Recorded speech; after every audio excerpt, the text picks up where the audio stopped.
Story gyonkwolekeza omwana ow'obuwala ng'atambudde ebbanga mu bufumbo n'omulenzi we. Ng'ebintu bitambula, atandika okwekengera musajja we okubanga yafunyeyo ka children akamutwalira ebiseera, akatwala ensimbi zaabwe, oba oliawo akamutwala omutima, akatwala obwongo. Akiteekamu amaanyi, anoonyereza. Bwino gwazuula, akizuula nti ye kennyini ye yayingirira amaka. Naye omusajja omukazi gwamulinnyirako akagere ye mukazi mukulu. Wallahi nawulidde story eno bwe natuusaawo neekanze nensooka ate nzizaayo story mega nengamba lindako nze sibitegedde nze nga bwe nawulidde emboozi nga sirina wempuliriramu musajja ono kubanga ono omukazi ye muto naye abadde alina olwedde omukazi omulala we yasooka nga ye mukulu. Bannanga obeera olowooza nti byonna obiwulidde, ensi neekukakasa nti tolina kyewalabye, tolina kyewawulidde. Kankutwale mu kitundu ekisooka ekya love story ya sister.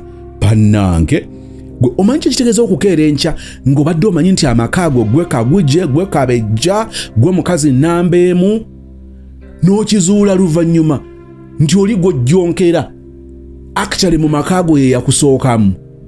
Naye nga tolina nawe okigattira kubanga ono takikulaganga, takisinyangako, tekirina kabonero, mutambudde ebbanga nga waali badde wakiraba. Katugende mu kitundu ekisooka. Mr. Susan family, mukama waffe yeebazibwe, twebaza mukama olw'omulimu ogw'amaanyi gwakukozesa kubanga you're really healing hearts. Tweyanziza nnyo. Nze bannaye simanyi okuva wenna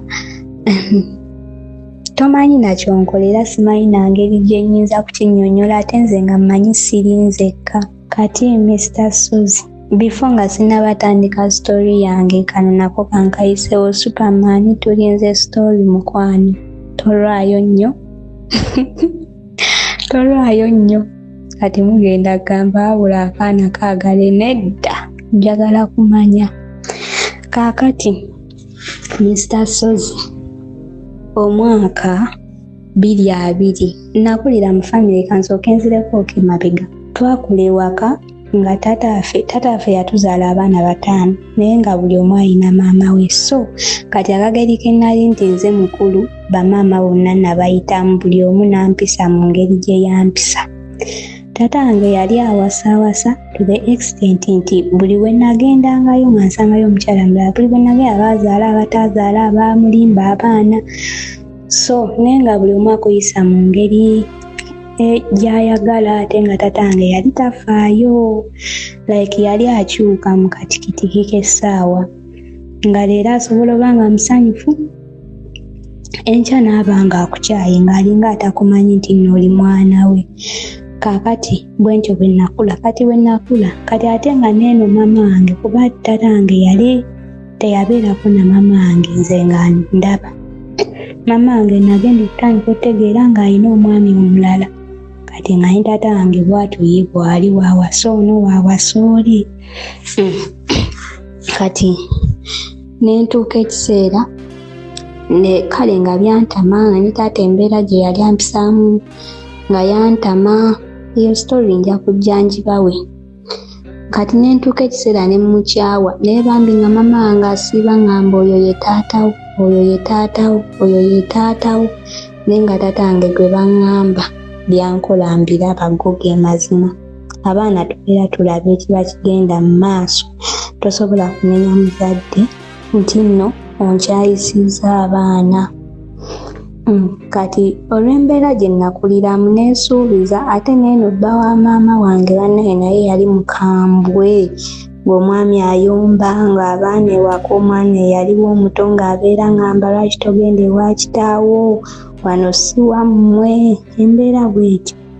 Kati ne neesuubiza nti njagala afune omusajja omukkakkamu atayomba, oba alina ssente aba talina, nga first quality yange tayomba. Kumbe nabo buzibu bulala.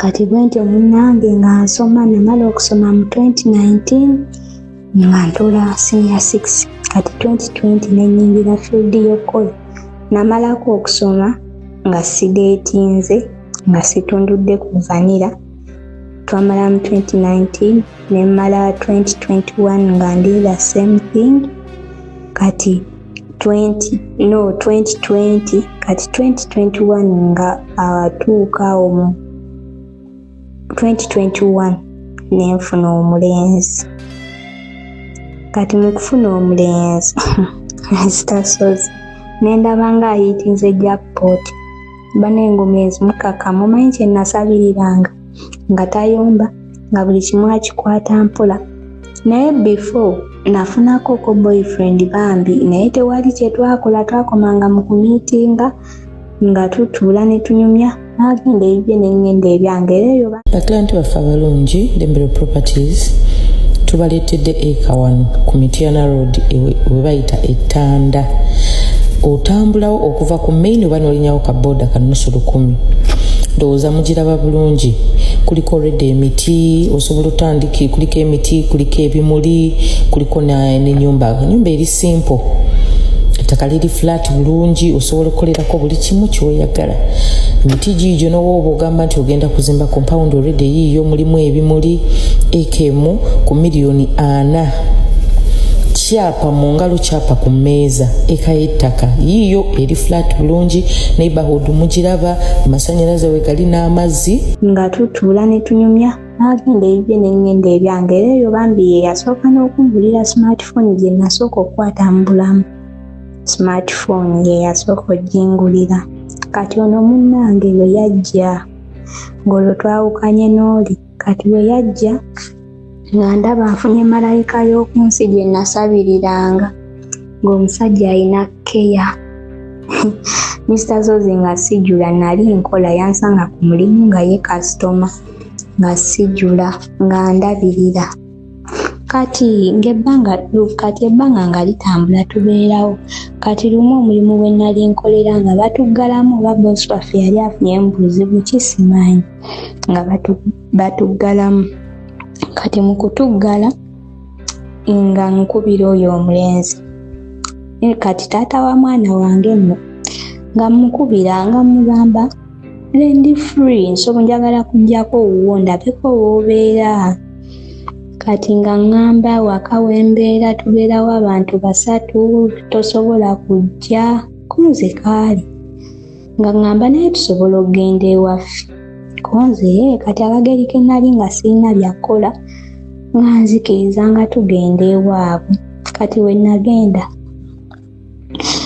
nagenda ewaabwe nga ndaga maama we baganda be nga bansanyukira olwedde yali yabalagadde ebifaananyi byange nga bammanyi era we natuuka ne babuuza si yoyo gundi nti yoyo bane nga bansanyukira Mr. Suzi nga mbeerayo bane nga ngamba mukama nze kye nasaba nga kituukiridde kubanga famire yaffe ffe abooluganda ffenna nga nze tetukwatagana jjukira bali eri buli omu alina maama we buli omu n'embeera ze kati eno nga kogegamba nze ebyange nga ndaba biri complicated kati we nalaba bano nga bakwataganako nze nfunye famire ennungi nange Mr. Suzi kombe bano ba pretenders balungi nga nsanyuka bane nga mbaagala kati Mr. Suzi jjukira nali nkola nga nfuna ku ssente zange nentandika obba providingira kuba tebalina nnyo ssente nnyingi kati ono omwami we namukkiriza ne tutandika serious relationship awo ssente ne zitandika omubula naye wali we yali ankwana ng'alina ssente ng'era kye musaba ng'akimpa kati okuzzaako emabega Mr. Suzi oyo omusajja ye yankwana yakwana n'omukozi omulala like my co-worker gwe twali tukola naye n'amukwana yatukwana babiri ng'alinga agezesa oba alaba oba ani anakkiriza simanyi kiki lwaki yakikola bw'atyo kati munnange nga nkimanya nga neetondera nga biggwanze nga mmanyi kumbe ze embeera ze ng'omusajja mwenzi kati ng'ekiseera kituuka ng'ogwo omulimu nguvaako. Bwe naguvaako embeera n'esooka neekalubamu nenfunawo omulimu omulala. Nembeerawo bwentyo naye nga tumiitinga n'oyo omulenzi. Kati bwe twagenda ewaabwe for the first time awo yannyanjulira ewaka, ennyumba zaabwe balina rentals nga another place mu kifo ekirala, naye ng'osobola okutambulawo nga kale ekisawo cable distance. Kati nga tugendayo mu ezo rentals kwaliko luumu gye bajjako nga y'abaana oba nga y'abagenyi simanyi, nga tugenda omwo munnange nga tutundulira omwo nga tutundula vanilla. Kati kaakati naye obijjukira n'esooka ne weesekerera namu n'ogamba oba naliko muzimu. Kati munnange nga nzira ku mulimu bwentyo, kati ne tutandika ng'okujjaawo Christmas ne tugirya ffenna awo, ne tutandika okubeera ffenna practically, naye nga wenfuna omulimu nga ngenda nga nkola. Wenvaayo nga nkomawo awo ewaka nga tubeera ffenna bwentyo nga kale sitereera. Kaakati munaye Mr. Sozi ng'ekiseera kituuka mu 2022 nga sifuna lubuto. Kati okuzzaako emabega we nali nga nina ssente nga mprovidingire eno famire y'abana abantu nga banjagala, kubanga nze nali siri muntu akwatirira ssente. Kale nga like manye ennaku, kubanga nze natandika okwefaako nga ndi muto, nga taata yandeka, nga taata wagula ebintu ewaka nze tampa ng'agamba ndi mukulu. Iyo story njagireeta. Kati nga nabimanyira ebintu by'okubeera n'obuvunaanyizibwa bandekerako bato bange, nga omanya ebyaba first born, n'ofuuka maama ewaka n'omanya nti taata engoye ziddugala kuganga nayiga obuvunaanyizibwa nga ndi mwana muto. Kaakati bwentyo bwe nali kweno family nga wendaba ekitaliiwo nga mbawa, we babeera nga balina kye beetaaga nga mbawa. Nzikiriza nkwanjulira ekifo kyaffe ekipya Aisha Furniture Mart ekibuye opposite Prayer Palace nga wakava ku poliisi. Bw'otuuka ku roundabout ekibuye kwata ekidde Makindye oluva ku poliisi bw'oti obeera oli ku kizimbe ekya Aisha Furniture Mart. Omwaliro ogusooka, omwaliro ogwokubiri, omwaliro ogwokusatu yenna furniture. Yitawo kokoleka tuwalambulako bulambuzi, tunuulira furniture, amanye ebbeeyi ey'enjawulo, weeteeketeeke, kola payment plan, ogenda kusasulira bbanga ki, teekayo akasenteko, oyagala ntebe za famire, oteekateeka mikolo, oyagala furniture ow'omulembe gw'otwala ku buko n'oli eswaga, obisanga ku Aisha Furniture Mart wali eri ekibuye. So nga ate ekipya kijja, tegeka akasente, ekipya kijja, alina kyagenda okulangirira, omwangu yatta enswa ku Aisha Furniture Mart.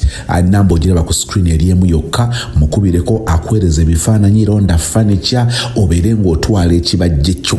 Ngamba wano na mutima gumu ng'abaana bwe baba balina kye baagala ngamba waawe bityo. Ne bannange kati Mr. Sozi we nafuna olubuto era nakimanya ndi ku mulimu nga nina omulimu omulala olwo gwenfunye nali naakakolayo weeks 2. Excuse me. Kaakati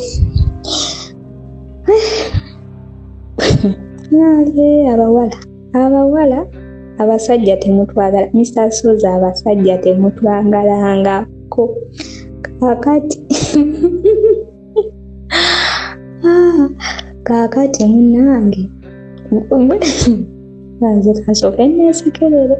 Kati bwe namala we nafuna olubuto nga nvaayo kwogwa omulimu ate nali sirinakola na lubuto nga nvaayo nga nzija ewaka waabo w'omusajja omukyala maama we olwandaba kuyaŋŋambirawo sisanyuse.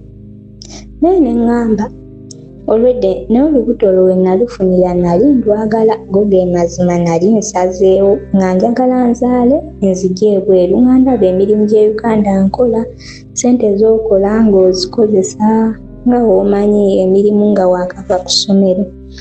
nga nzikozesa nga bintamye kati nenga akanfuna olubuto nzaale ngende ebweru. Kati maama w'omusajja we yalaba olubuto n'aŋŋamba sisanyuse. Saakitwalanga nsonga. Kaakati n'akubira mamange, teyakomaoko n'akubira mamange n'amugamba muwala wo yajja neyeesiba wano neyeesiba ku mutabani wange, omwana wange akyali muto akyalina future, kati ono amutidde future, yagenze kwefunisa lubuto. Naye ng'agamba ebyo byonna tetunnamusalako ku buyambi. Kati ng'ekiseera kituuka ng'olubuto lukula naye munnaayo olubuto nga ndwala, olubuto nasooka n'endwala. Kati mu kulwala omusajja n'aŋŋamba emirimu gye wegyafiira. Ekyamazima Mr. Sozo obusiru bwe nakola neera bwe naliko, nali situukangako ku mulimu gwa musajja gwakola nga simanyi gwakolera, wabula nga nze yaŋŋamba bumusuubuzi, asuubula ebintu n'abitwala mu katale. Kati nga nze simanyi kale nga like sinonoozanga. Kati we nabeera ewaka nga ndi mulwadde najja n'ambeerako, naye ng'olumu ebbanga lye twamalanga nga tubeera ffenna, ng'olumu asulawo, olumu aŋŋamba agenze sula eri mukwano gwe eri gye yaŋŋamba gye babeera abasatu. Kati nze nga simubuuza nti eyo ogenda sulirayo ki, nga simubuuza. Obusiru bw'abawala. Kati ng'era akikola bw'atyo ng'akikola nno bw'atyo ebbanga lye twamala naye lyonna, kuba navaayo mu 2025. Kaakati nga olubuto nga mbeera n'olubuto nga mbeera mulwadde nnyo, nakogga nasesema ng'ebyembuto ebiba ku bantu abamu. Kati nga nzijanjaba olumu ng'abeerawo, olumu nga tasulawo ng'agenda asuula eyo wa mukwano gwe. Kati nga ntuuka nga mpona naye nga nsiiba enjala. Bannaye nasiiba enjala ku lubuto nga sirina ssente. Kati ekyannyamba yalinawo, waliwo best friend wange yali sister we era nakati ye best friend wange ye yandabiriranga, naye yali akola maama, ng'ajja mu off day ye n'anfumbira n'anjoleza n'addayo ate ng'alina okukola night shift bw'atyo, ng'ajja n'asiibawo n'ankolera emirimu n'amala n'agenda ate yakola ekiro. Begamba bambi nga kamenyeka kakazi katto, ate yali muto nga musingako omwaka gumu, nga tazaalanga nako, naye yanfaako n'agula ebintu ebimu ebyetaagisa. Kati nange bwe nawona nenziramu nenoonya omulimu, neŋŋenda neera nenziramu okukola olubuto nga lwa myezi 2, nenkola paka nga lugenda myezi 7, nakolayo emyezi 4. Kati ezo ssente nga nkola ngula bintu bya waka n'ebyokukozesa mu kuzaala ze nensevingako. Kati ze nasevingako nga zigamba nti zijja kunyambako mu sikaani like transport. Kale nze ninamu kali eri aka inicase nti omuntu abeeramu n'akasente ka inicase. Kati nga tuuka ewaka nenshoppinga emmere, nze nga nno sifaayo mbu nina omusajja. Nenshoppinga emmere nenjiteeka ewaka, naye nga mu kushoppinga emmere Mr. Sozi ng'ewaka kwezi ennyumba rentals kwaliko omwami nga tumuyita taata, nga bagula emmere ewaka nga gyeri, naye nga baatugamba mugeze muggyeko yadde akagiraasi k'omuceere. Ng'era tugula ate nga tuffe gye tuguze nga tulina okufumba ne tuwa oyo omuzeeyi kyokka ng'eyaabwe baagituuma. Naye bankyawa, naye nga nze gwe babimma nabalabirirako nga ngula ebintu ebitaliibwa ewaka ebyetaagisa. Naye nga sifaayo nnyo nga ngamba tuli bantu bakulu, akageri ke nali nti nayiga okweprovidingira nga nkyali muto.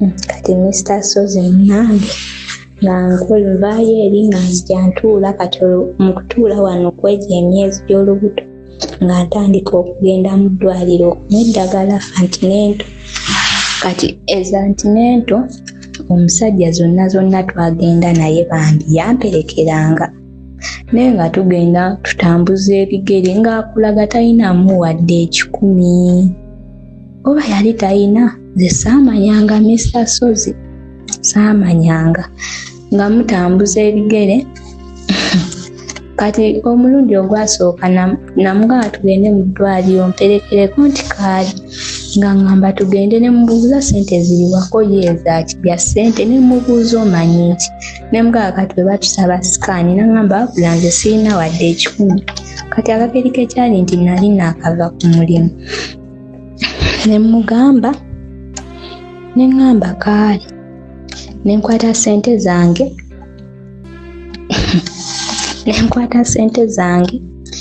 ne ngenda mu ddwaliro era olwatuuka mu ddwaliro ne batusaba sikaani ne ngenda ne ngikola ku ssente zange sikaani zonna ze nakola ku lubuto nakola sikaani nga 5 tekwaliko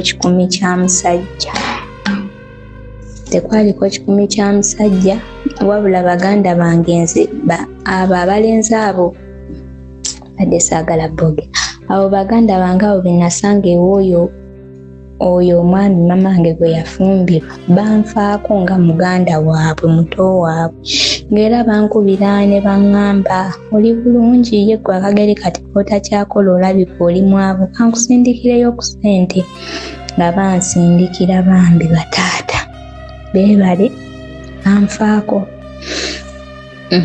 kati munnange bwe bityo ebyali bwe natambuza obulamu kati nga ssente ze bansindikira nga ngula ku bugoye bw'omwana era tezaali nnyingi kuba nze nazaala omwana nga obugoye fayini nagula naye nga ovulo ng'alina ovulo 3 nga obusuuka bwo nagula naye nga bijyawo byakwetetenkanya naye just namakinga sure nti bino bye basaba mu ddwaliro byonna 2 ngamba eby'omwana tujja kugula nga waali already kuba yeera ajja kuba akula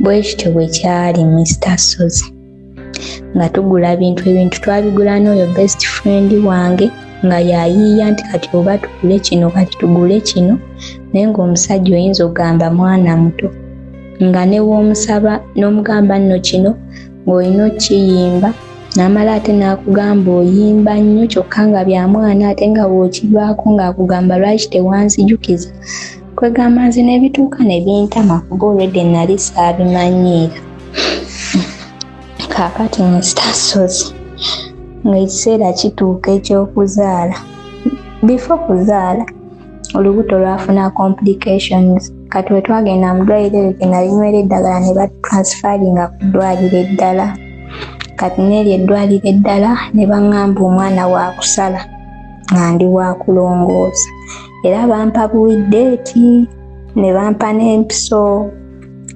eddagala ly'okwekubawo ebityo kati bwe bampa deeti eyo teyatuuka like bampa ku Monday olubuto ne lunuma ku Lwokuna ekiro kati ku Lwokutaano ne tugenda mu ddwaliro ne tulaba omusawo kati olwo ku Lwokuna emisana Mr. Sozi baneiba baffe baali bantegekera baby shower bambi like surprise baby shower nga simanyi kati ng'omukyala ampita nga ngamba tubadde tukutegekera baby shower naye ku mbeera gye tulaba mulinga abatalina ssente bulungi zino ssente lwaki tetuzikuwa n'ozikozesa kale like n'ozikozesa oba mu kuzaala oba ng'omaze okuzaala oba tukolere baby shower nga we twabadde tugitegese ne mugamba ssente muzimpe nembeebaza n'ensanyuka kati bambi nga yangulira n'obugoye nabwo n'abumpa banaye banneyiba baali banjagala naye ng'ab'ekika ky'omusajja tebaagala mmanya kyokka nga bafa ku bantu abalala ng'omanyi abantu abalaga abantu abatabakwatako omukwano naye nga nze yeetisse muzzukulu waabwe nga tebandiiko wabula nga banjogerera nga we ndi omukyafu nga we nnina empisa embi nga omanyi ebintu byaba in-laws naye nga nze omukyafu nabalabirirako kaakati munnange nga mbeerawo nga ntuuka Kati omukyala we yaŋŋamba ekyo nga ŋŋamba omusajja bw'asanyuka. Kaakati ku lwokuna olwo olubuto lwe lunnuma ŋŋendayo eyo gye twali tubeera kuba nali nvuddeyo nga nzize eno ewa mukadde akagira eby'olubuto bye nali sirumanya ate nga nfunye ne stress kuba baali baŋŋambye bagenda kunsala nga mmanyi gwe basala kuba kufa. Kati ne ŋŋendayo oyo omukyala mpita nga ŋŋamba baawo ssente nga zikimaka ate ezandibayambye mu kuzaala konze ate yazikimikola ki nga teyaŋŋambyeko nga ŋŋamba genda omubuuze naye ze yazze nankimakooko ssente ezimu n'azitwala. Mr. Sozi mbuuza ng'omusajja ssente ze yakimye yazikozesezza ki nga yagenze kusasula renti y'eri ewaka eri gy'abeera eri ewalala.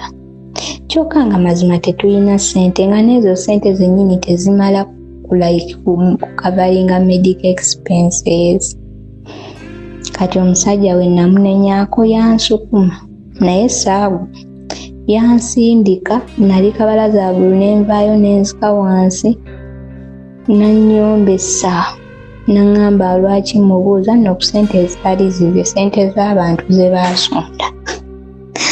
Naŋŋamba lwaki mubuuza ssente yagenze zisasulamu renti weeri olowooza nze sirina byakukola ndi mwana muto. N'ayombaawo nenkaaba Mr. Sozi nakaaba nga gwe bakubye nakaaba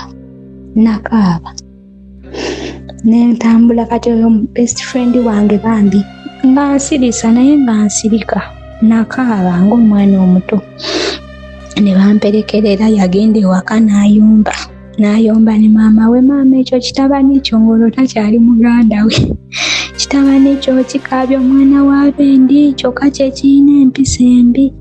Kati munnange ekiro ekyo olubuto we lwannuma nga bantwala mu ddwaliro enkeera ng'omusajja yantamye. Kati n'olubuto we lwagattako okunnuma n'antamira ddala. Mr. Sozi twabeera mu ddwaliro twatuukayo ssaawa ku makya 12, omusawo yatuuka ssaawa 2.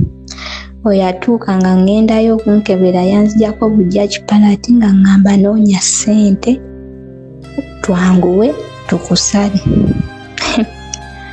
Nga ssente weeziri nga tewali olubuto kalunnume kantambule omwana kayambuke kanyiga omutima banaye nawulira obusungu nga ŋŋamba n'omusajja bineeno yabadde tabirowoozaako nno nga tuli mu ddwaliro nze n'oyo best friend wange ne sister waabwe omulala. Naye ng'oyo best friend wange wenzira wadda nentuka ekiseera engatto ne zintama nenzijjamu bambi n'azilonda ne mmuwa essimu nga mpulira obusungu mpulira obulumi byonna nga ssente zibuze. Ne tukubakubaawo ku masimu baganda bange bansindikiddeyooko nga ssente naye zigaanye okuwera.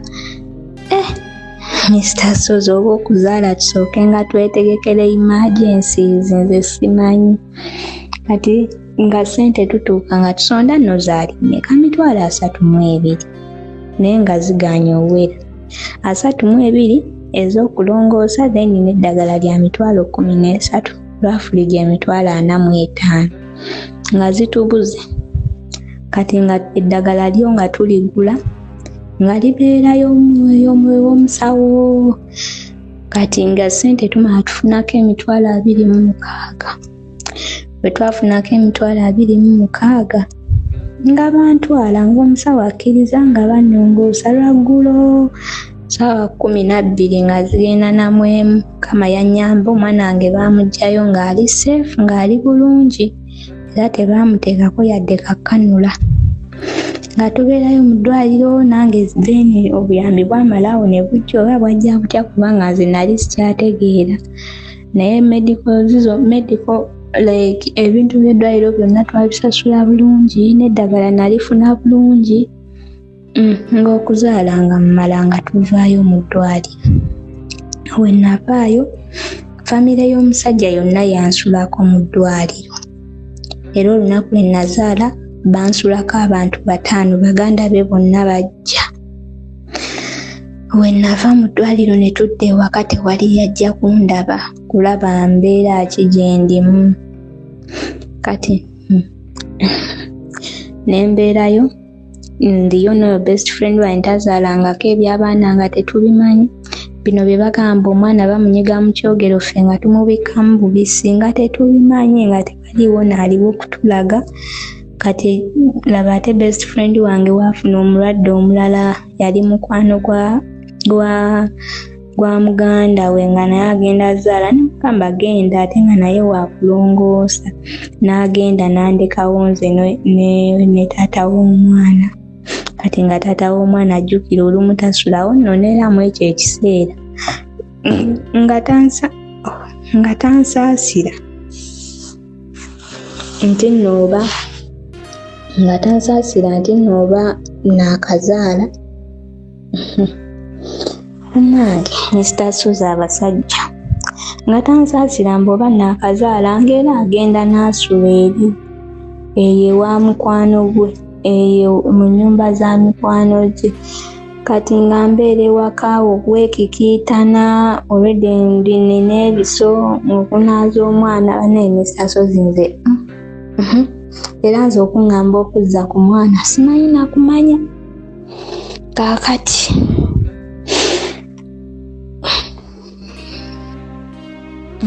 kati Mr. Suze nga mbeerawo bwentyo nga nerabirira omwana wange.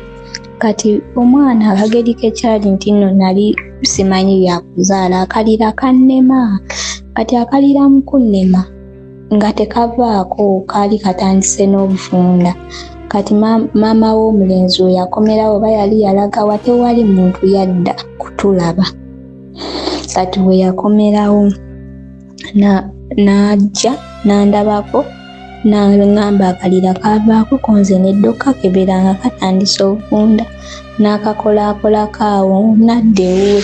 Kati we yamala n'aŋŋamba nzijenge ewuwe akwate akole kalira k'omwana kaveeko. Kati ng'ate sobola kutambula buli lunaku jjukira nga nange nkyali mulwadde ntambule ntwale omwana mukomyewo nga mmala kyavaamu nga neesitula nga mutwala ewa nga ngenda mbeereyo like bakole kalira k'omwana kawone then ndyoke nkomewo ewuwa. Eno ewaka we twali tubeera Mr. Suze nga ngendayo naye nga nze njiya ndidde ki jjukira ebiseera ebyo nga sinatandika kulya mmere yaabwe nkyali mubisi nina kulya mmere egonda bumonde nga nze nkeera naye ng'omusajja takyasulirawo ddala ng'asula eri ewa mukwano.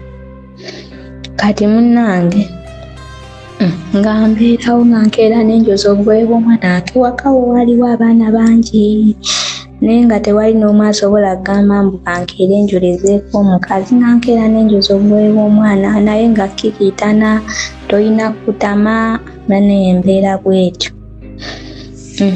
Nembooza negenda nenoonya ekyokulya omwana naye Mr. Suze nze nabonaabona nga nzadde. Banaye okuzaala nga tolina keya kuteeka mu depression eri super. Kati munnaye nalinga atereera omwana agenda kuweza omwezi akalira kavaako kaawona nemba nga atereera ng'omukyala maama w'omulenzi tatugoba mu nnyumba ng'atugamba ye ennyumba ze azaagala zikozesa. Bannange oyamala otugoba munnange ng'olonze nafuuka ekizibu nga buli omu namufuukira ekizibu naye nga nze nange waka nga nsobola okudda ewaffe naye nga saagala kuddayo nga ndabika bubi naye nga nze sikomplaininga ng'omusajja mwagala. Ng'era ngumira ku kintu kimu kasita bba wange anjagala naye nga mazima amatuufu gweŋŋamba nti anjagala talina kyankolera ky'amaanyi kiri awo. Nga tubeerawo munnange Mr. Suze ng'omukyala we yatugamba mbu ennyumba yajagala nga tupanga ebintu nga tudda mu kyalo ab'ewaffe nabagamba nti ngenze mu kyalo naye saabagamba nti gye ngenze obeera just nabagamba nti ngenze kuwummulamuko tikaale. Naye era baganda bange bano baasigala bankubira ng'era bansindikira ssente naye nga bambuuza oba baakusuulira ddala mu kyalo konza nze njagala okubeerayo. kati ng'ebbanga litamu nga tubeerayo like wiiki emu n'ennaku 4 n'omusajja. Then omusajja nga maama we amukubira nga ye bamugamba akomewo, nze nga bandekayo mukundekayo nga mbeerayo omwezi we gwawera nga nange neekyawa banaye ng'embeera mbi Mr. Sozi to the extent nti nooyoya n'okulya kawunga nga tolina ssente zikagula. Omukyala maama w'omulenzi n'atugaana okulya amatooke, kati ng'ate nze siina kulya muwogo nga sinatuuka kulya mmere ekaluba, naye ate olw'okuba ye yaliwo munnange era natuuka n'engirya nga nange kati nembeerawo nga n'omwana nga tebatufaako, ngomanyi be baasuula eyo noono we baamuyita ng'agenda teyaddamuku ng'alwawo okuba essimu. Kati nga nti kyenakola nga baganda bange sente ze bansindikira nga ntandika oziterekola ntegeka transport avaayo nga nkooyeeyo nga ntandika oziterekamu, kati nga nsonda ssente bulungi ezimala okuvaayo. Bandi awo ng'omusajja azze n'oli mukwano gwe era yali ayagala kundeka mu kyalo. Mukwano gwe yamugamba tetulina we tumuleka tugenda naye, ko ye nze ate oba nze nsigale, ko ye naawe tusigala tugenda naawe. Mr. Sozi nga tugenda oyo mukwano gwa taata w'omwana nga tubeera eyo. Kati ng'era omusajja akola ekintu kyekimu ng'avaayo okwo nga ngamba ngenze sula wa mukwano gwange eri nga nze simubuuza nti yaani. Kati munnange ng'ebbanga litambula awo twabeerawo emyezi 2, kati ate nga mmala nga nzirawo wali we baatugoba. Ennyumba tewali kye baagikoleramu, yasigalawo nga nzirawo we baatugoba, naye nga tetubeerawo na musajja nga tatera sulawo nga nza ngamba agenze sulawo oli mukwano gwe nga sigaana, nga mbeerawo n'abaana, omwana ng'agenda akula aweza emyezi. Kati ekyavaamu nga tugendangako netugenda mu kyalo ne tuliirayo Christmas. Kati n'amala n'antwala ewaabwe mu basenga be balabe omwana we. Kaakati munnaaye Mr. Sozi bwe twavaayo eyo mu basenga be nga tukomawo, kati brother wange ono gwe nali nzirako ng'ateesa tukole bizinensi nga tunoonya ennyumba nga tupangisa nga nva ewaka awo. N'ono omusajja namwesibangako ng'alina ssente ne mugamba tupangise tuve ewaka ng'agaana, gula kino ng'agaana, kwegamba nga tayagala kunteekamu ssente nze nga nze. Kati nze ng'ate nkwata ssente zange agekeke nti nali nkola nga ngula ebintu. Abula abakazi oba red flag tubeera twagala zaala ddu, nze simanyi na kumanya nga ngula ebintu nga naye abikozesa. Kati nga mpangisa ne brother wange nga twambuka, tetwafuna wala nnyo okuva naawo, just waliwo distance naye ng'eri walkable nga tugenda ntandika kukola munnange. Kati eyo process y'okukola nga mbeerawo ng'era omusajja ng'asulawo olumu ng'asula eyo wa mukwano gwe. Akati ng'amala afuna ddiiru eyo ewala eyo, olinnyawo na bbaasi genda kwogerayo, ng'afunayo kiddiiru ng'agenda atandika kukolera eyo, saafaayo. Kati bwe yagenda okukolerayo munaye banaye abasajja, bwe yagenda okukolerayo before nga tannaba kugenda twabeerangawo. Kati nga bano baganda be nga bajja ne bakima omwana wange ng'akyali nno muto, ne bagenda naye ne batambula nga bagamba bagenzeeko wasenga we, simanya wasenga waabwe, nga bagenda nga babeerayo nga bakomawo eyo kiro ssaawa 4 ssaawa 5 balina omwana ng'omutima gunkuba. Kati ebyo byonna tebakikola mulundi gumu, tebakikola mirundi 2. Kati ono we yafuna ddiiru ng'agenda.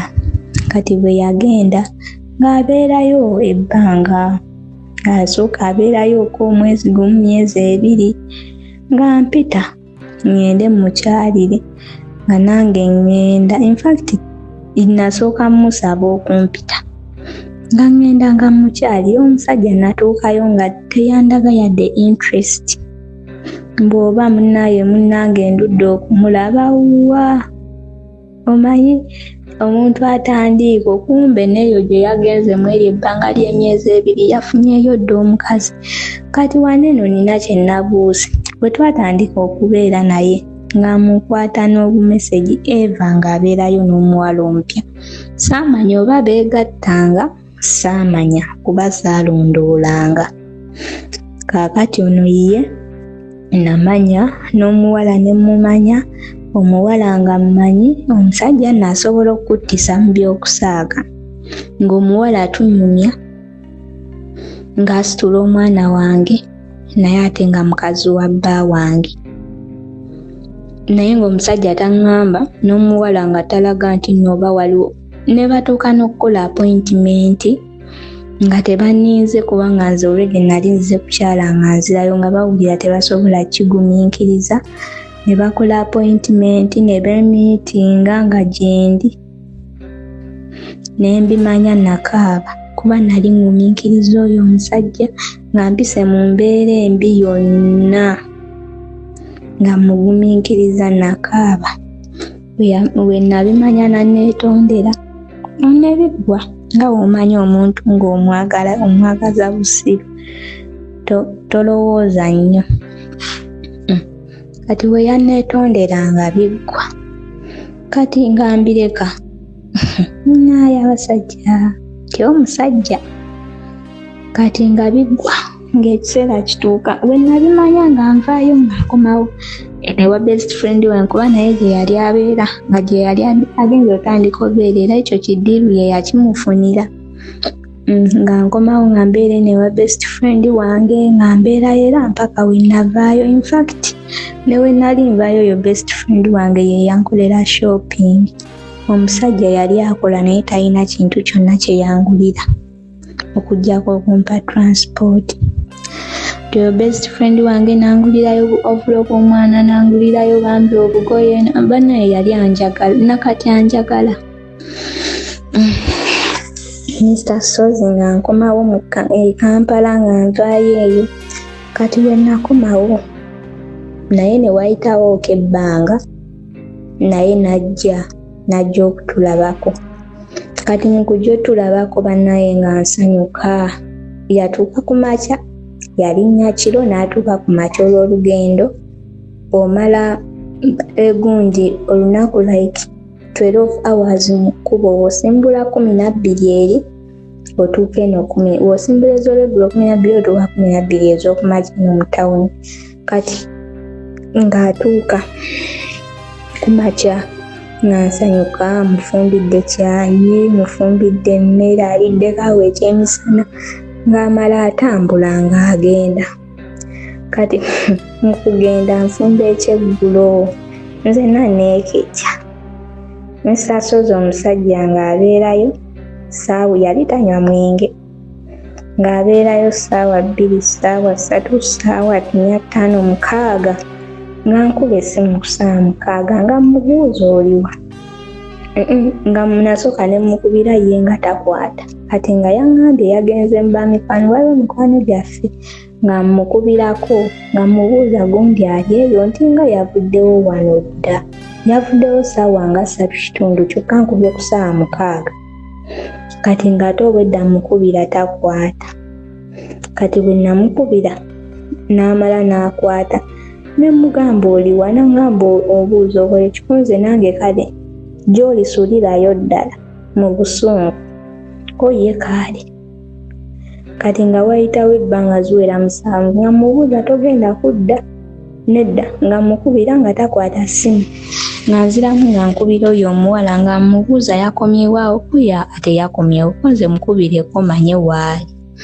Kati bwe yamukubira n'amugamba omusajja n'agamba omuwala oyo mubuuze yaŋŋambye ate yaŋŋambye gyendi nsulireyo ddala. N'omuwala agambye ankubira ng'agamba mbu nkubuuze wamugambye otya. Abasajja bajooka. Kati nga ŋŋamba kaali nga nsirika kati nga nkubira nga mubuuza ogenda kudda togenda kudda, nga mbuuza waŋŋambye otya.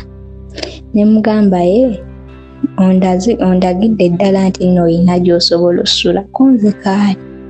Nga nsirika nze ndi wa bigambo bitono, mba ndi awo nga ppiki yakomyewo saa zigenda 8 nga mmuggulira ng'ayingira. Kati bwe yayingira yadde okuŋŋambako sorry ng'atandika kwesesa bane ng'amanipulatinga ng'aba tayagala ekintu mukyogereko wabula ng'aba ayagala kiveewo kivanishinge buvanishinzi. Naye nze olwedde nali nnyiize kubanga nali musuubira okubeera like omuntu ogw'oludda olaba nga tugenda nnyumya tukole ki oba obitegeera Mr. Sozi tebyaliwo. Kati munaaye ng'abeerawo ng'ebbanga lituuka nga addayo. Kati mu kuddayo nga wayitawo akabanga olwo olunaku sisita naye we yagendeyo n'atandika okukola yali ansindikira ssente ez'okukozesa ewaka. Yali ansindikira bambi.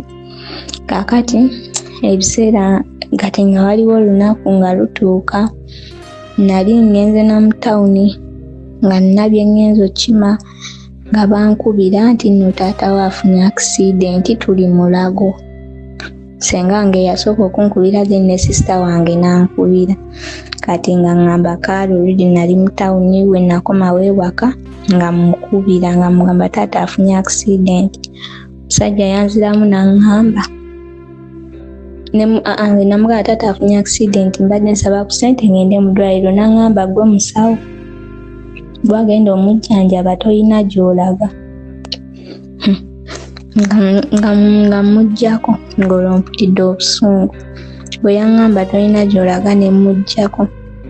Kati ne ŋŋenda nali sikyalina n'amaanyi ne nkwata awo abaana ne twambuka gudu ku mulimu ne nzigyayo kuba nali nsula wenkolera. Ne nzigyayo ne mpala munyambalizeeko omwana ng'akuze nga n'otambula ali yaweza omwaka. Ne bamwambazaawo engoye saapaakinga nangoye bw'oba nteekemu jasi nateekamu leesu n'ekileesu ekinene like in case empewo ngeze ku mwana ne mwambaza esweta bwe ntyo. Nalinamu mpale nzijukira olunaku sirirwerabira nali nyambadde empale lwakuba ekyanyamba nti empale yali nnene nga bino ebipale ebinene nga ntaddeko n'omujoozi gwa maaniyo nga ngenda mu ddwaliro. Kati we nagenda mu ddwaliro nali nga ndi awo mu kwetegeka naddamu nankubira n'aŋŋamba wanzigyeko naye woonaafuna pulaani ojja kunkubira konsikaali. Kati nga ngenda mu ddwaliro okutuuka mu ddwaliro nga taata ali bubi kuba yalinako okisigeni atasobola nategeera ani. Kati we natuuka mu ddwaliro olwedde nali neetaaga ssente nga nziramu mukubira nga mugamba nfunye pulaani bagambye tukole waliwo tesiti ze batuwadde za 11,000 nga nsindikirako 7,000.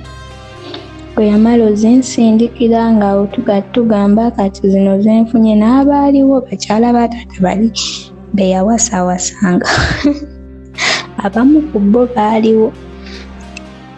Kati ngamba tukole kituge tukole sikaani tusooke tugule eddagala. Kati nga senga ngamba tusooke tugule eddagala.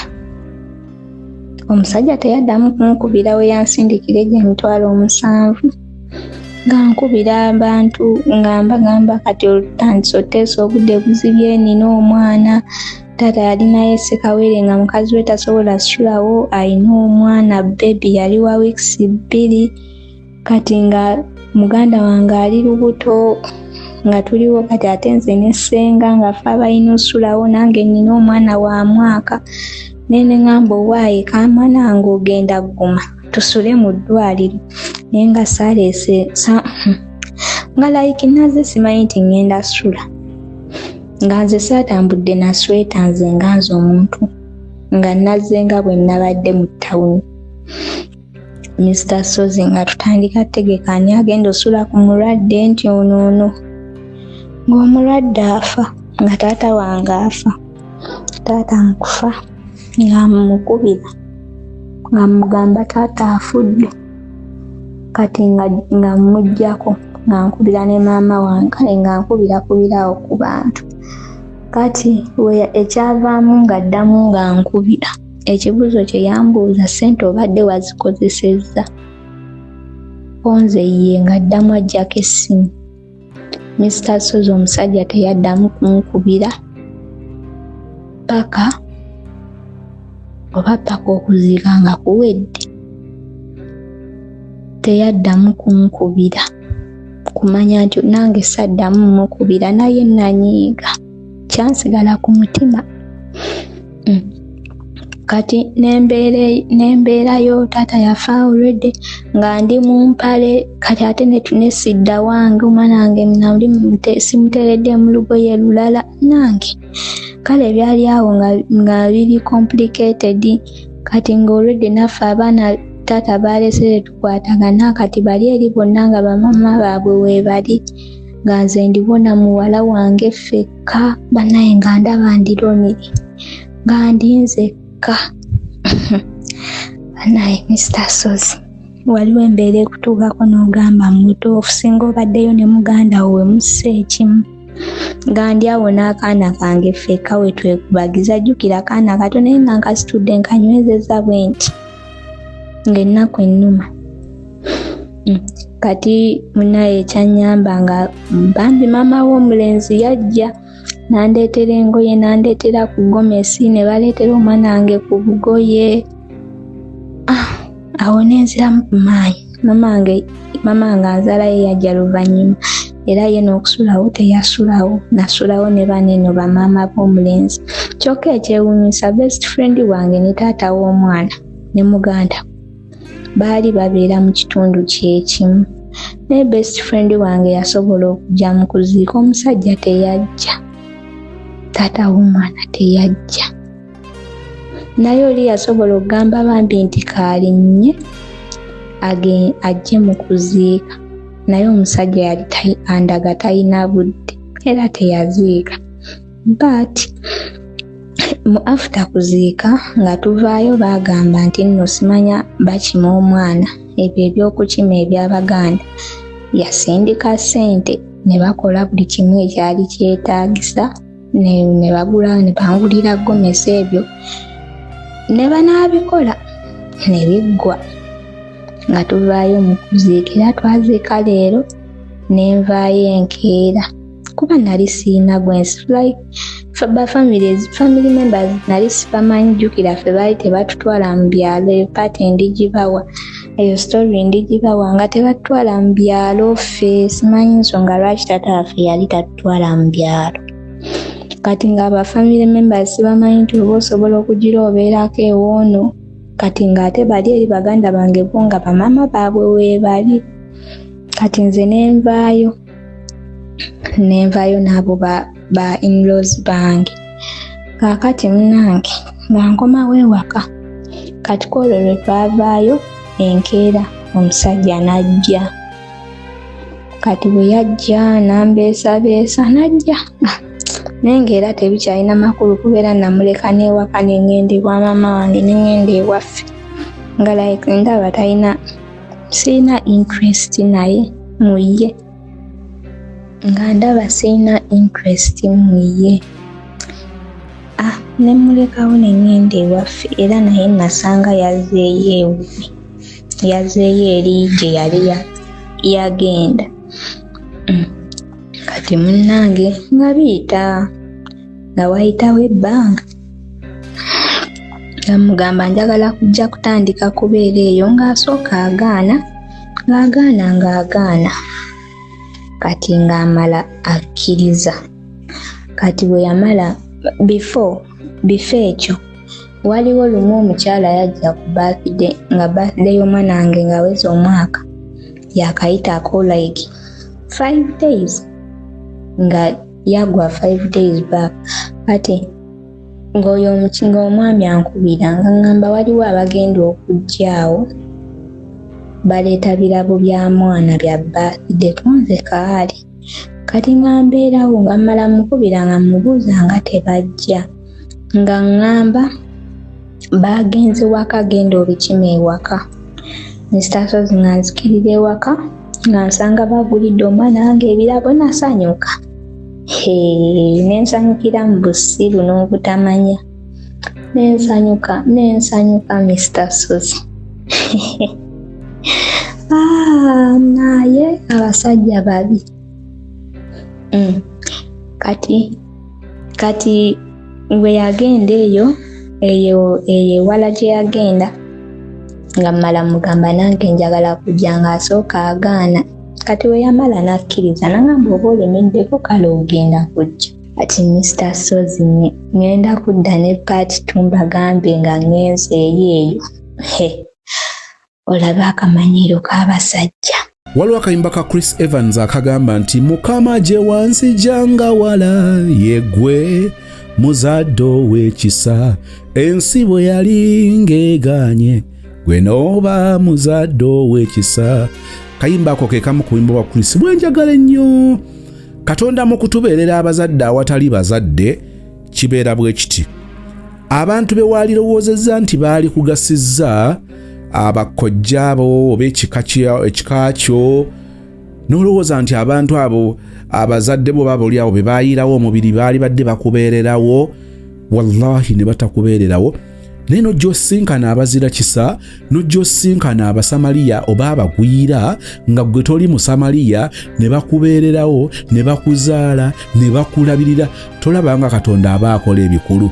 Bwe mbagamba bulijjo nti abange mutunuulire Katonda ensinga ekuvuddemu Katonda tajja kuvaamu ajja kutema ekkuba awatali kkubo ojja kusinkana omukisa mu mayinja ng'amayinja googera okuwa essuubi emiti gikugase ebintu by'otasuubira nti biyinza okukubeererawo Katonda abikozese okufuukira omukisa.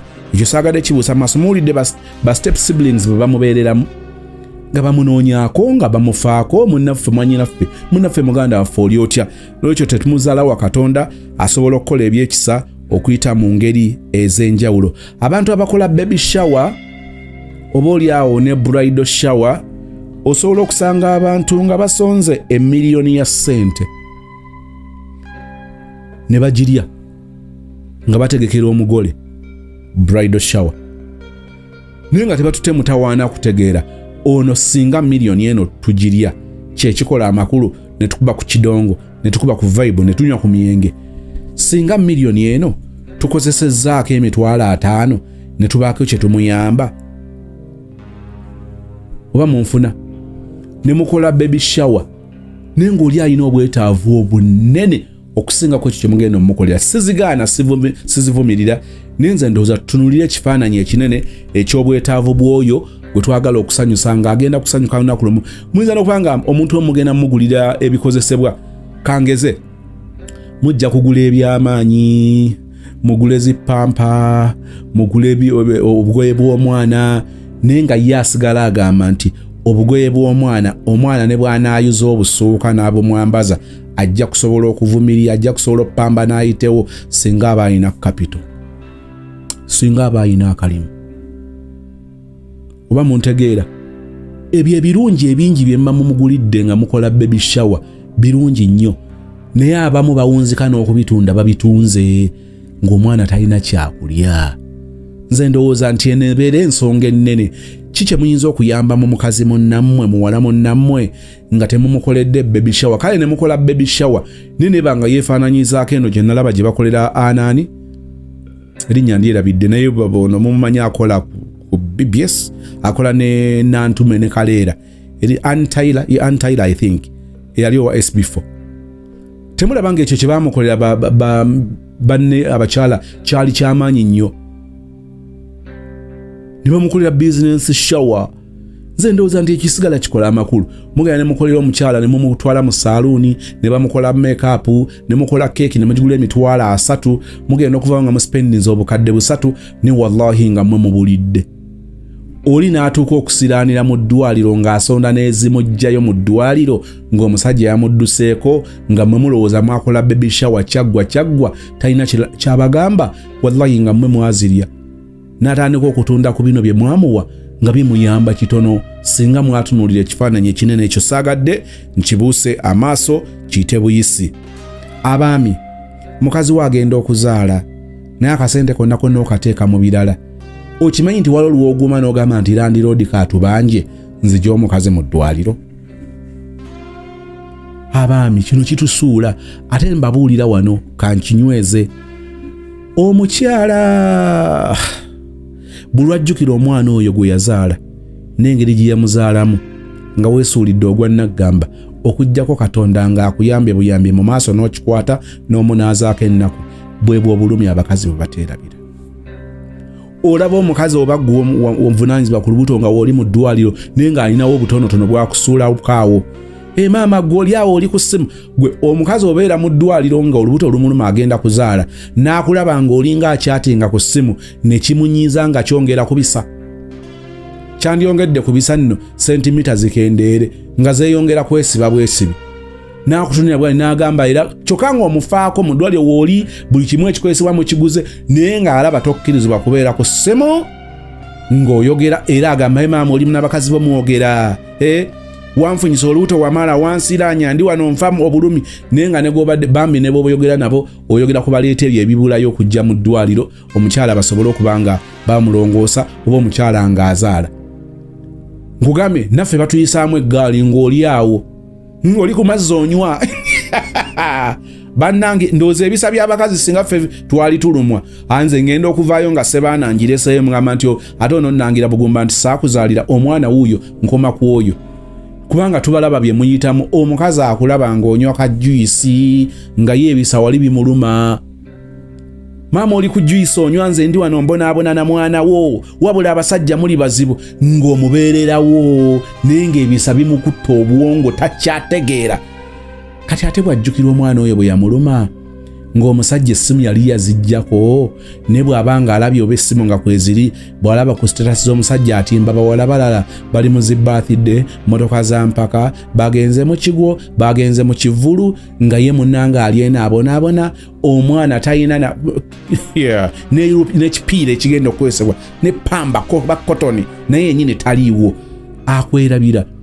N'olwekyo njogera ebigambo bino nga njagala okugamba abaami tufeeyo nnyo byonna bikole naye omukazi ng'agenda okuzaala ddala ng'ogamba nti omukazi oyo wali omwagala ddala nga wali ogamba nti omukazi agenda kuzaalira omwana muve ku bino bye batusindikiza obusindikiza tokkiriza nti olubuto lulwo omukazi akwesibyeko omanyi nabo gye bali abakazi asobola okwesibako n'ayagala akuzaalimu omwana akusibe akunyweze abo nabo gye bali sibe njogera ku mukazi gwe yakugamba nti ali lubuto lwo n'okkiriza era n'omulaga nti ogenda beerawo n'omutandika n'okubeera awamu mubeera mwembi naye omukazi bwe yatuuka okufuna olubuto kakati mune takyasobola kukola by'oyagala buli kimu tokyasobola kumuwanika kumusulika kumukola ki kumukiika kakati munnange n'olyoka otambula ogenda oyinaayina n'obuna mutala ku mutala kubanga eyo kakati be bakusobolera ebizibu by'okubimala ye takyasobola ne weerabira omuntu omukulu ow'ekitiibwa gwakuleetera ku dduniya kuno.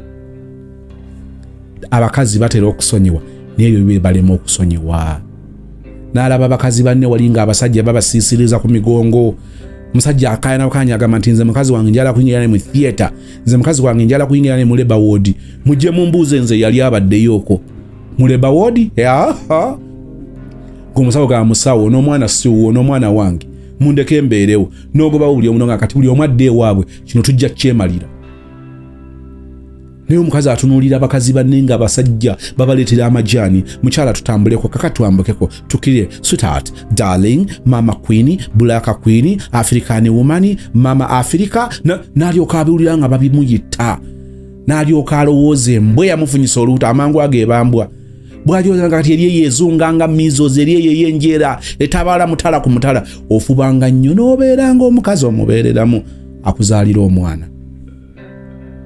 Ngambye nti olaba ababeererawo babayisaamu eggaali awo mu ddwaliro kati ate eggwali eri ateeka okuyita embwa ekisiraane ky'omusajja kanzaala omwana naye omusajja oyo agenda kummendegera ng'agenda mumendegera nno ku ddiiru ki bambi bubeera bulumi. N'atandika okubyanga famire ye nejjanga goli eri ojoga bujozi. Kyovulaba omwana we bwagamba muve ku mwana wange awulira nga amuyinako obwannannyini, mwana wowe yanoonya obwannannyini bwo n'abubulwa ng'oyogera bwogere kati baakuzaalira omwana akufaanana akutunulira ng'okekema, mwana yanfaanana yammalayo, mwana oyo atwala amagezi gange, n'akulira n'agamba leka kwesiba ku mwana, omwana alina amagezi, kitaawe w'omwana ono gwo talina magezi, ng'atandika okuteekawo the characteristics of taata atalina magezi nga zonna zinnyonnyola ggwe okuviira ddala ku lubuto okutuuka ku kuzaala, nakati school fees bakugoba bugoba. Kyokka agamba nzaalira omwana, njagala mwana, nze era nkubanja omwana, n'ebiringa ebyo, n'akutunira n'akusaasira nga yasooba n'atomera eddebe nga wamusala n'asalwa emabega ne maaso.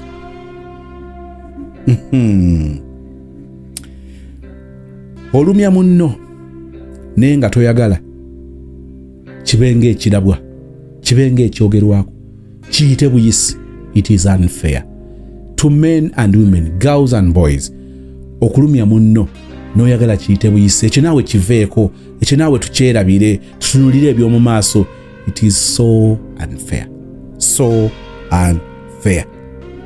Nsaba kusente ngende mu ddwaliro taata alumu agenda kuzaala. Nze Becky Sozi owa Remo Beauty and Wellness Parlour Esseeta. Mu bimu ku bye tukola mwe muli body massage therapy, facial treatments, counseling services. Gw'omwana w'omuwala ovaamu akaswa akabi, gife ebbaawo gwaffe abakyala, obundula amazzi amakyafu, wazibikira enseke, bw'onookosa gife ebbaawo ono gw'ojja otuweera obujulirwa. Tulina kofi ono alimu ebirungo 6 mu kintu kimu. Gano Dama Coffee 6 in 1. Mulungi eri abalwadde ba sukaali, mulungi eri abalina obubonero bwa kansa, mulungi nnyo eri gwe akakalu kano okuyita mu lunaku. Mu health wellness treatments tulina reflexology sandals, nungi eri abazimba ebigere, bw'olinnya wansi owulira nga afumitibwa mu bigere, zirelaxinga muscles zo okufumitibwa kuno ne kuggwaawo, ziyamba omubiri gwo okutambuza omusaayi, ziyamba ku bwongo bwo n'embeera yo eya bulijjo. Buli peesa ly'olaba ku ssande eno lirina ekitundu ky'omubiri gwo kwe lituuka buli lw'ojambala. Olwo obujjanjabi ne bukolebwa ku mubiri gwo. Osobola okugigula n'ojambala mu ofiisi yo, awaka, osobola okugyegulira nga ggwe, ogigulira mukaddewo oba jjajja kuba ate abo bagyetaaga nnyo. Okumanya ebisingawo ku bino byonna, kolagana ne Remo Beauty and Wellness Parlour Esseeta ku namba ezo eziri ku screen yo for direct calls and WhatsApp. Guy ono oba husband waffe oba taata w'abaana baffe ono ayogerwako mu mboozi eno bwe baamubikira taata omwana ow'obuwala n'amubikira taata we amuzaala era ng'asaba ku ssente abe ng'agendayo.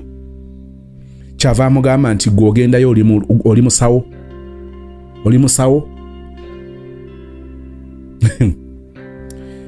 Kino njagala okukinoganya oba oliawo ku njuyi zombi ez'abaami n'abakyala. Mu bitongole gye tuwangaalidde bagenda ne bateekawo enkola nti omukozi bw'afiirwa taata we, bw'afiirwa maama we, bw'afiirwa omwana, abantu 3. Omukozi ono singa akeera enkya n'abika ng'afiiriddwa nnyina amuzaala, ng'abikiddwa kitaawe, abika kitaawe amuzaala, abika omwana we, actually ne mukyala we, oba yo omubeezi, katukitwale nti omukyala oba omwami, be bantu 4. Kankitereeze, omukyala oba omwami, omwana, omuzadde omukyala oba omuzadde omwami. Abantu abo babeera bankizo nnyo mu bitongole singa abakozi bakeera enkya nga baviiriddwako omu ku abo abantu abana benjogeddeko. Era singa baba bataddewo nsimbi, olaba nti ekitongole ku bantu bano kikola ekyamaanyi okuyimirira ne mukozi waabwe ng'aviiriddwako omuntu ku abo benjogedde. Kakati ate mu bafumbo era ebintu bino nabyo byankizo. Omuntu bw'akeera enkya n'agamba nti taata afunye obuzibu, bamuduusiza mu ddwaliro, njagala kudduka, ng'ayogera ku taata wa muzaala. Bw'obeera musajja, tukusuubira okubeera obuvunaanyizibwa okutegeera ekintu kino nti ono omuntu wankizo nnyo mu bulamu bwe. Ayinza okukeera enkya nga bwagamba muzadde we tamuzaala, naye ono yamuleze, ono yamubeereddewo mu bulamu bwe, ono yamufudde kyali okusobola gwe okumusiima, gwe okumuganza. Bw'akugamba omuntu ng'oyo newankubadde ayinza oba nga si wa musaayi, n'ebitongole era bimanyi okunnyonnyolwa nti oyo bosi oyo afudde ye muzadde, kubanga ono maama we ne taata we baali baafa, kati mu bulamu bwe ono ye muzadde era ekitongole tekigamba nti ono omukozi mulekwa oba omukozi nfuuzi n'ekibali tebatukwatako nedda, era basigala baconsideringa omuntu ono abeera avudde mu bulamu bwe connection ki, bond ki, relationship ki n'omukozi, era ekitongole kiyasigala nga omuntu ono kimutwalanga muzadde we mu bulamu bwe. Naye n'osanga abasajja omukazi n'akugamba nti taata afa, maama afa, n'alyoka akola statement nti gwe musawo tojja kgenda. Muwulidde ku nkomerero ya byonna nti era omwami ono teyaziika, era ekyamanyi kyeyakola mu kwekuweereza simasene ezaakola biki, omwana ow'obuwala amala aveeyo.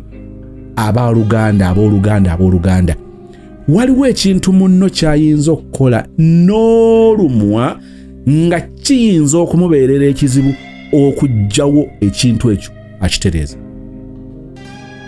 Oli olw'okuba muzadde we yafudde n'otalaga buvunaanyizibwa n'otalaga kulumirirwa, asigala agamba nti omuntu ono bw'aba teyakola kino ku bulamu bwa taata wange, nga taata wange mulamu, nga muzadde wange mulamu, ne mulaajanira n'alaga nti tekimulya kubanga nze siri musawo, then kikyagenda otwala ng'ekikulu mu bulamu bwange. Kati ekyo si kyekintu ky'oddayo n'otereeza, eyo si y'ensobi gy'omala n'oddayo n'ogitereeza. N'olwekyo bino tuyitwale nga nsonga. Kati ate era mu kino njagala kitwala eri abaana ab'obuwala. Abaana ab'obuwala ate olumu nammwe mumanyi okukisussa. Mugwana okutuulanga abafumbo oba abaagalana nti olowooza bwe kubanga tubadde kuzika, kubanga abaana ab'obuwala mugenda mulowooza nti omusajja buli kimu alina okujja aziike, buli kimu akakola akatonotono abeerewo. Bino ebintu bigwana okukkaanyizibwako nti nze nandirowoozeza eno nga ne mu kudating eno nga mukyadetinga mubyogereko. Ensonga zino zitukane zitukalubiriza eno mu bufumbo, naye nga woobuli awo kwaliwo kwekkeriranya, ono ya pretending analowooza nti binaatereera ne kigenda nga kimulya. Talk about it. Nti singa tukeera enkya nga mufunye okufiirwa ewammwe, mbulira abantu ab'enkizo mu bulamu bwo ng'abo bo kyenkakatako. Naye eri ate abaagalwa n'anyiga, anyigidde, naye omuntu gw'anyigidde ali distant. Ono ne bwe mutambudde ebbanga limutambudde mu bufumbo bwemmwe, tugeze mutambudde emyaka 5, olina abantu b'owulidde mu bulamu bwe ng'aboogerako nga bankizo nnyo, era nga naawe newakwadde oyinza nga tobasinkanangako 1-on-1, naye nga kyakukwata nti abantu bano ba muwendo nnyo mu bulamu bw'omuntu wange. Naye n'akeera enkya n'akubikira omuntu nga tomuwulirangako na mu mboozi, talina nawe yali ekyo ekindomo kirabanga ekitono. Okedde enkya obisa omuntu omubikira omwagalwawo, omubikira bbaawo, omubikira mukazi, tamuwulirangako. Naye olaga nti nno nnyo omuntu ono nnyo, oyinza obutagaana kukaaba, naye kugana okulaga ngenderawo kati n'ogenda n'omalayo wiiki.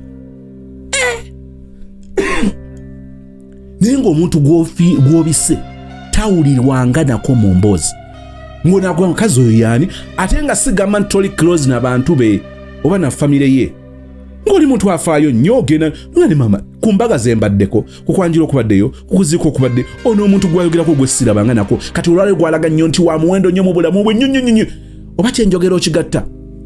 Kakati n'obeera awo omusajja n'omuteeka ku lukongoolo n'abeera nga yeewuube wammwe, kubanga ewammwe wakitwala nti buli afa mukulu nnyo. Tetusobola kugamba nti oyo afudde si mukulu. Ekyo si kituufu. Naye bannabawala walole mu kisussa, n'olyoka obika neiba ne weeziribanga omusajja n'omubunya emiwabo, kakati mpa ssente, kakati amabugo, kakati.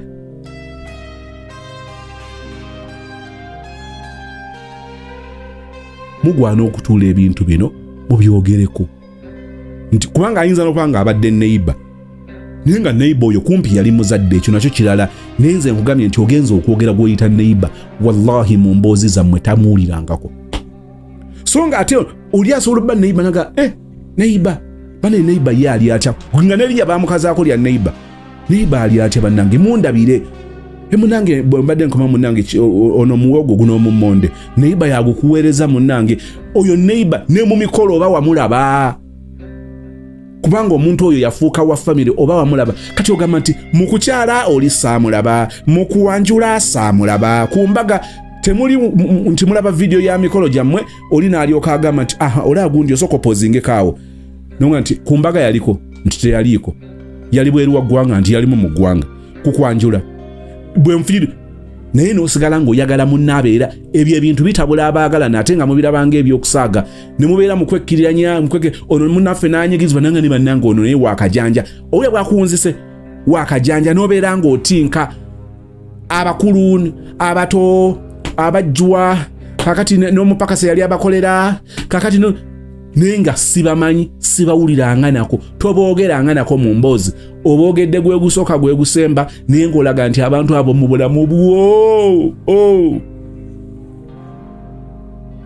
ekyo nabadde saagala kibuusa maaso naye kyenyongera okunyweza abaami tutwale omutawaana okumanya obukulu obuli mu bantu ba famire y'omukyala bakwewuunya naye bali bakwewuunye tugume mukyala waakwewuunya kakati mu mbeera ezo wetuweera gaapu wetosobodde kuziika kyokka ekisajja ekimukwana bw'akimikiddekawo kubanga buli kaseera kiri awo kiri ku wulinzi bwe kimukubiddeko mu ngeri ya lusaago abadde akaaba kimubuuza ki nti munnange taata wange afudde nesooka kiweereza akakadde nesooka kifuna bannaabakyawo ne bajja n'okusuulawo ssebo ne basuulawo ne bagula kuleeteza bbiya olaba owadde gaapu naye nga ŋŋambye nti ate n'akajanja olumu kasukka bakyala baffe baswitaati olumu akajanja kasukka ng'olinga agamba nti ewammwe okuva kwatandika okutuuka kwasembayo bonna bakulu nnyo sigambye nti si bakulu naye oliro nga bakulu nnyo kugamba otabaawo tebiggwa n'otandika nze Masibera Kangume owa Massi's Quality Beddings esangibwa Nansana ku Mastowa. Beddings zonna ebikwatagana n'ekisenge ng'amasuuka ag'ebika byonna ebyenjawulo, bed covers ebika ebyenjawulo, mubiri mutono mubiri munene nga blankets ebika byonna ebyenjawulo, pillows ez'omukka ze bayita fiber pillows eza sponge, tuyina mosquito nets ebika byonna ebyenjawulo ebika nga 12 n'okusoba, ne tuyina carpets ebika byonna ebyenjawulo, bathrobes, tutunda nightwears ez'abakyala abasajja n'abaana, curtains, tuyina door mats ebika ebyenjawulo, tuyina cushion pillows abalina decorations, tuyina cushions ab'entebe abadiringa ne furniture waliwo cushions zaffe ze tutunda nga ziri already made, tutunda bintu bingi byonna ebikwatagana n'ekisenge generally fe abadiringa nabyo. Massi's Quality Beddings esangibwa Nansana ku Mastowa, tuli makati ga Cheap Hardware ne Shell petrol station opposite ne stage y'ekyebando wansi wa Epic Motel. Enamba yaffe erine ku WhatsApp eri 0708702198 njiddamu 0708217998. mu bimu ku byensembyayo nga bikulu mu kitundu kino ate era kwe kubanga tutwala omutawaana okubanga abaana tubalaga ebika byabwe. Onaalaga nti bwe yagenda okulwamala okuziika taata nankeera n'avaayo nga n'asigala n'anyanage tabamanyi. Kino kisoomooza newankubadde nga abamu bw'obanoonyerezaako balina ensonga z'abagamba nkubuulire ekyo kyafuuka kijja tuziikayo buziisi, teri laavu, tebatufaako, teri kulumiriganwa, mpalana, kulogaŋŋana, kutemulagana. Abo nabo gye bali, naye ate waliwo abeesuulirayo gwa Nnaggamba nga tafaayo kulaga bantu be. Tesobola gamba nti ekika kyonna mu bulamu abantu 2-3 bosobola okukwatagana nabo mbeere nga mukwatagana. No, I don't think ekyo kisoboka. Okujjako nga gukenyini gwe wampisa mbi.